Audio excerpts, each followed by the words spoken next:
ICC champions trophy 2025లో Bharat చేతిలో ఓడిపోవడంతో Australia cricket జట్టు title race నుంచి నిష్క్రమించింది. భారత్ చేతిలో సెమీఫైనల్లో ఓటమితో ఆస్ట్రేలియా దిగ్భ్రాంతి గురైంది. భారత జట్టు ఆస్ట్రేలియాపై విజయం సాధించిన అనంతరం ఆసీస్ ఆటగాళ్లు కావాలనే బాగా ఆడలేదని పాకిస్తాన్ మీడియాలో చర్చ ప్రారంభమైంది. సోషల్ మీడియాలో ఒక వీడియో వేగంగా వైరల్ అవుతోంది.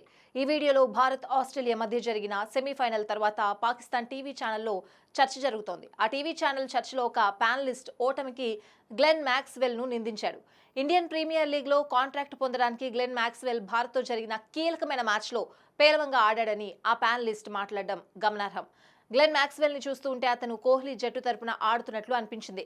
స్మిత్, అలెక్స్ కేరీ నుంచి మ్యాక్స్వెల్ కు మంచి ప్లాట్ఫామ్ లభించింది.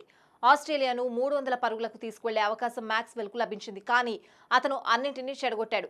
దీంతో పాటు విరాట్ కోహ్లీ ఇచ్చిన సులభమైన క్యాచ్ ను కూడా జారవిడిచాడు. మ్యాక్స్వెల్ భారత్ తో ఆడడం నేనెప్పుడు చూడలేదు అని పాక్ టీవీ ఛానల్లో వ్యాఖ్యలు చేయడం గమనార్హం.